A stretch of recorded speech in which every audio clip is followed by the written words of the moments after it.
Hello friends, आज हम branch data system का एक प्रॉब्लम बहुत बढ़िया है जिसमें सभी तरह के ट्रांजैक्शंस आ रहे हैं। जो स्क्रीन पर दिया है मैं इसे डिक्टेट करता हूं, आप नोट डाउन कीजिए। A merchant of Bombay has a branch at Bangalore to which goods are supplied at selling price, being cost plus 50%. Cash received by the branch is deposited into head office account in State Bank of India, Bangalore. The head office sends checks for branch expenses and also an advance for meeting PT expenses. Branch manager is entitled to a commission of 10% on branch profit before charging such commission.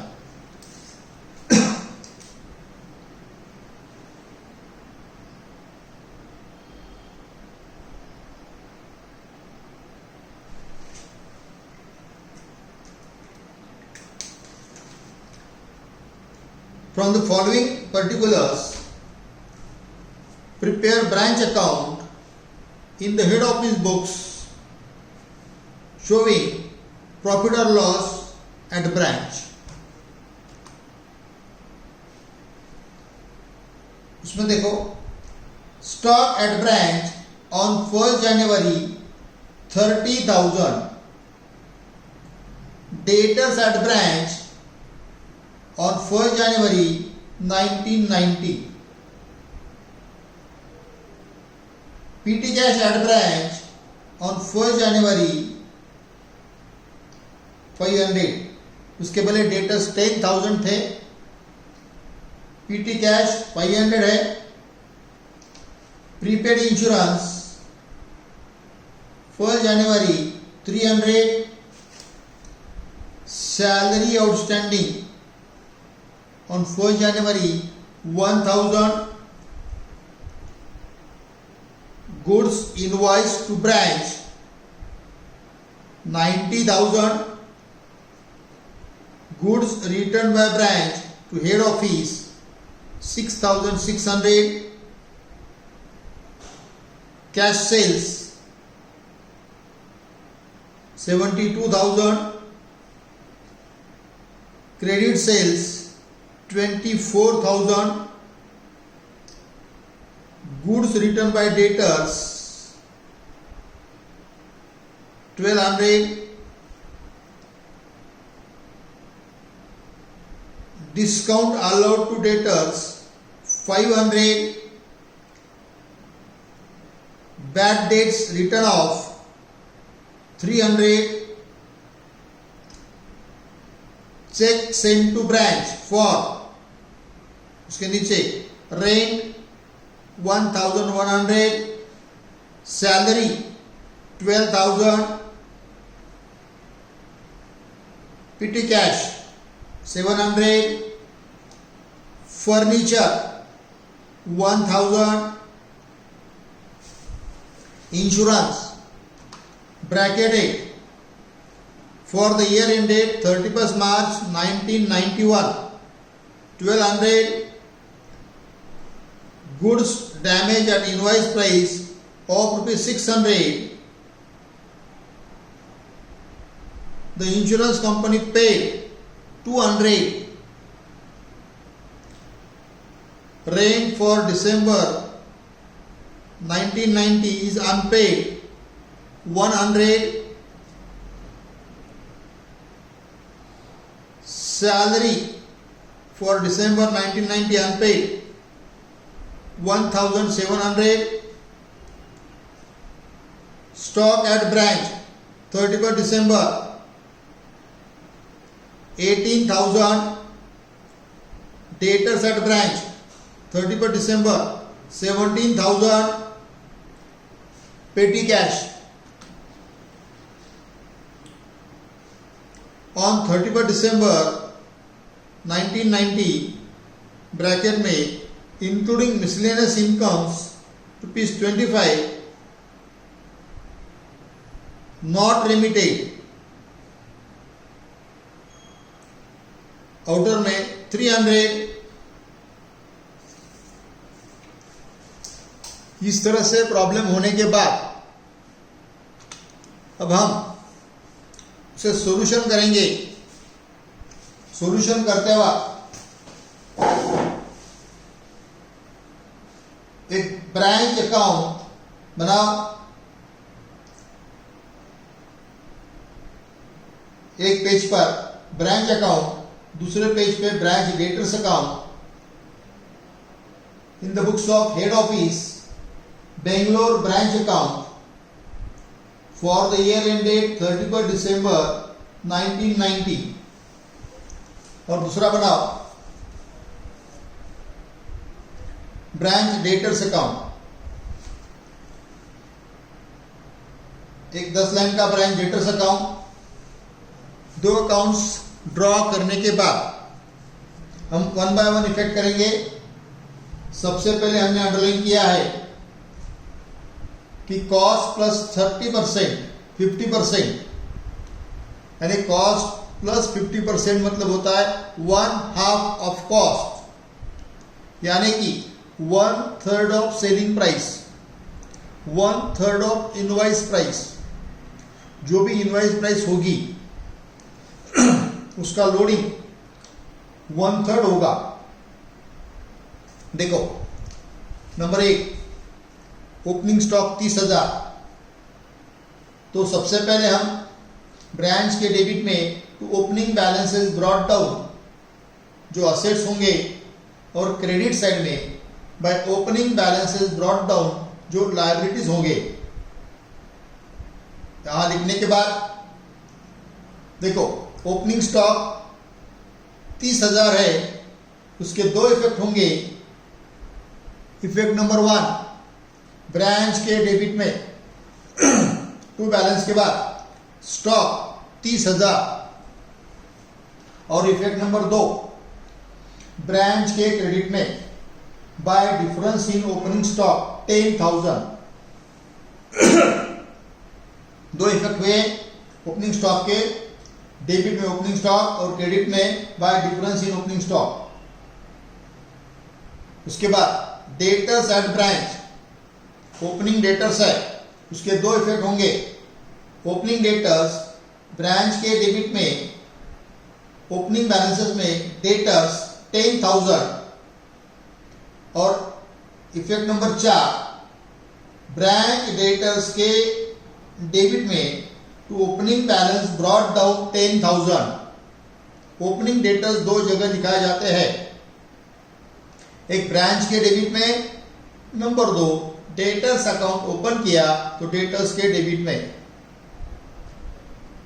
पेटी cash, ये opening पेटी cash है, branch के debit में petty cash 500. Prepaid insurance, ये opening assets है. Petty cash के नीचे ही number 6 prepaid insurance 300. Prepaid insurance 300. उसके बाद देखो नेक्स्ट है सैलरीज आउटस्टैंडिंग 1 जनवरी.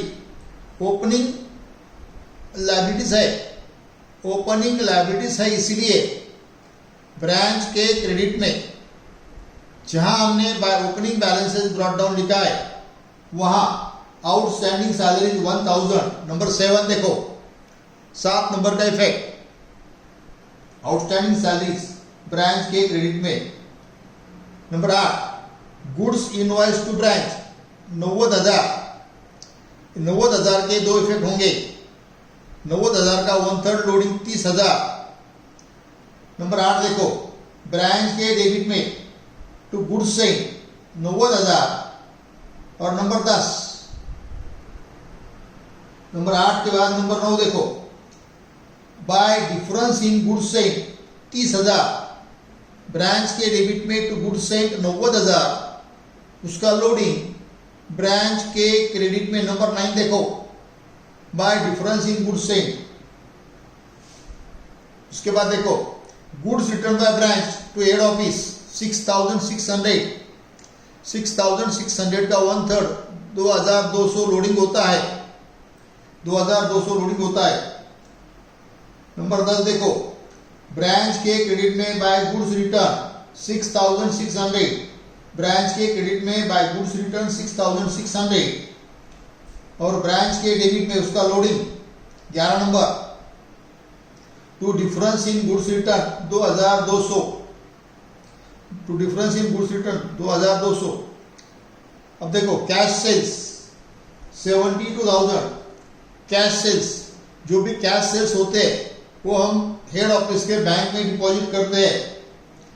इसीलिए ब्रांच के क्रेडिट में बाय बैंक अकाउंट, ब्रांच के क्रेडिट में by bank account amount receive, उसके नीचे 12 number, cash sales 72,000। Cash sales 72,000। अब क्रेडिट सेल्स, क्रेडिट सेल्स 24,000 है। क्रेडिट सेल्स किया तो डेटर्स बढ़ते हैं। डेटर्स के डेबिट में 13 नंबर देखो, 13 नंबर का इफेक्ट, डेटर्स के डेबिट में टू क्रेडिट सेल्स 24,000। 13 नंबर का इफेक्ट, क्रेडिट सेल्स, डेटर्स के डेबिट में to credit sales 24,000। Goods return by debtors देखो 14 number, goods return by debtors, ये सेल्स रिटर्न है। डेटर्स के क्रेडिट में by sales return 14 number. Debtors के क्रेडिट में बाय सेल्स रिटर्न 14 नंबर। उसके बाद देखो, discount allowed to debtors, debtors को हमने डिस्काउंट दिया, डेटर्स कम होंगे। डेटर्स के क्रेडिट में बाय डिस्काउंट 15 नंबर देखो, डेटर्स के क्रेडिट में बाय डिस्काउंट 500। अब देखो, bad debts written off, debtors हमने कम किए, bad debts written off. Debtors के क्रेडिट में by bad debts 300, by bad debts 300। अब देखो, cheque send to branch, cheque send to branch 17 number, to bank amount send, उसमें रेंट ब्रांच के debit में to bank cheque send, rent 1100, salary 12,000, पेटी cash 700, furniture 10,000, insurance 1200। ये सब check send में है। इसमें फर्नीचर का एजम्पशन 10% डिप्रिसिएशन लेने के बाद असेट साइड में सेकंड इफेक्ट 18 नंबर देखो, फर्नीचर इनर में 1000 माइनस डिप्रिसिएशन 100, आउटर में 900। 18 नंबर, फर्नीचर डेबिट में जो 1000 लिए है, क्रेडिट में डिप्रिसिएशन इनर में लेस करने के बाद क्लोजिंग असेट्स में फर्नीचर आएगा 900 का। अब इंश्योरेंस देखो, insurance is paid for the year ended 31 मार्च 91, 1200 रुपए 12 महीने के, 3 मंथ्स प्रीपेड है तो 300 रुपए प्रीपेड इंश्योरेंस। क्लोजिंग असेट में 19 नंबर देखो, क्लोजिंग असेट में प्रीपेड इंश्योरेंस 19 नंबर 300। उसके बाद goods damage at invoice price ₹600, the insurance company paid 200। देखो, इंश्योरेंस कंपनी जो पैसे दिए है वो पैसे हम ब्रांच के अकाउंट में जमा करेंगे। इसीलिए ब्रांच के क्रेडिट में जहां हमने बाय बैंक अमाउंट रिसीव्ड लिखा है वहां देखो 20 number, cash received from insurance company 200। Cash received में ब्रांच के क्रेडिट में सिर्फ ये 200 रुपए लेना है, 600 का कोई इफेक्ट करना नहीं है। जितनी अमाउंट रिसीव्ड है उतना ही इफेक्ट होगा। बाकी जो लॉस है उतना स्टॉक कम हो गया बोल के ब्रांच अकाउंट में अपने आप एडजस्ट हो जाता है। अब देखो, रेंट फॉर डिसंबर 91, ये अनपेड रेंट है, क्लोजिंग लायबिलिटीज है। देखो, unpaid rent closing liabilities 21 number, closing liabilities में रेंट 100, सैलरी दिसंबर की सैलरी, आउटस्टैंडिंग सैलरी 1700, 22 नंबर। अब देखो, stock at branch on 31 December, ये क्लोजिंग स्टॉक है। क्लोजिंग स्टॉक 18,000 का 1/3 किया तो 6000। 23 नंबर देखो, 23 number closing stock, closing assets में ब्रांच के क्रेडिट में, क्लोजिंग असेट्स में क्लोजिंग स्टॉक 18,000 और उसका डिफरेंस जो है 24 नंबर देखो, डिफरेंस ब्रांच के डेबिट में to difference in closing stock 6000, branch के डेबिट में to difference in closing stock 6000, 24 number का इफेक्ट। ब्रांच डेटर्स देखो 17,000, इसके दो इफेक्ट होंगे। एक ब्रांच डेटर्स के क्रेडिट में by balance carried down 17,000। 25 number debtors के क्रेडिट में बाय क्लोजिंग स्टॉक 17,000 और same amount closing stock branch के क्रेडिट में डेटर 17,000, क्लोजिंग स्टॉक ब्रांच के क्रेडिट में क्लोजिंग डेटर्स उसी तरह से डेटर 17,000। आखिरी का transaction PT cash on 31 December 1990 300, bracket में दिया including miscellaneous income ₹24 not remitted. ये हमने भेजे नहीं है, अगर भेजते थे तो बाय बैंक में लिखते थे, हमने वो पीटी एक्सपेंस पीटी कैश में, इसीलिए फिर ₹25 का कोई इफेक्ट करना नहीं।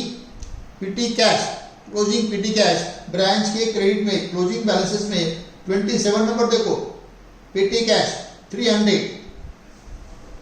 अब इतना सब होने के बाद हमें दो बातें करनी है।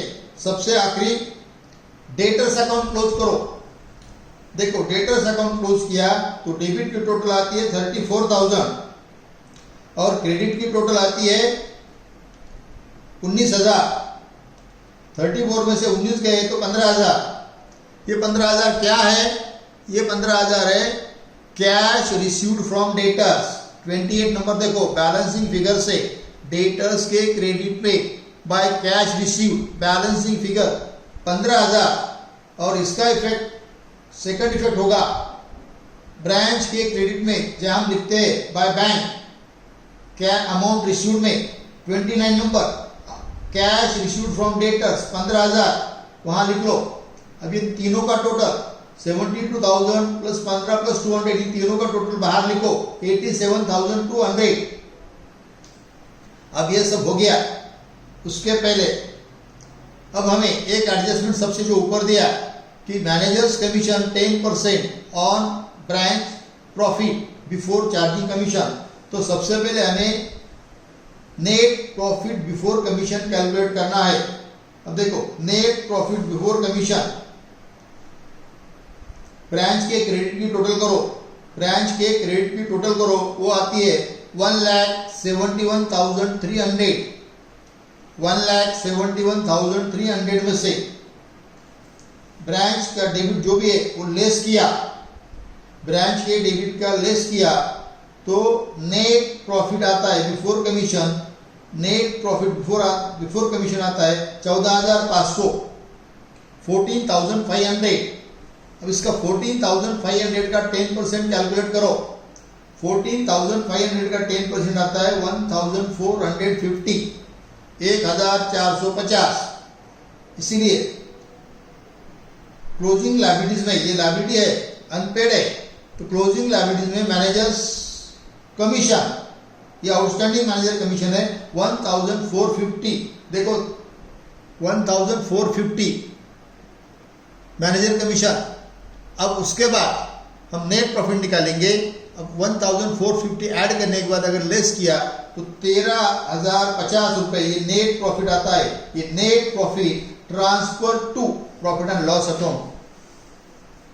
30 नंबर का एंट्री देखो, net profit transfer to profit and loss account. इस तरह से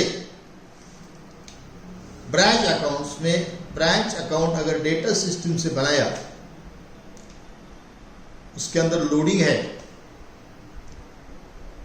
near about almost all items लिए, एक्स्ट्रा इनकम लिया है, इंश्योरेंस क्लेम्स लिए, क्रेडिट सेल्स लिए, कैश सेल्स लिए, डिस्काउंट लिया है, बैड डेट्स लिए है, फर्निश्ड असेट्स लिए, प्रीपेड इंश्योरेंस लिया है, ओपनिंग लायबिलिटीज है, क्लोजिंग लायबिलिटीज है। अगर इसी तरह से हम प्रॉब्लम करेंगे तो it will be very easy to us to understand the branch account under data system. Thank you.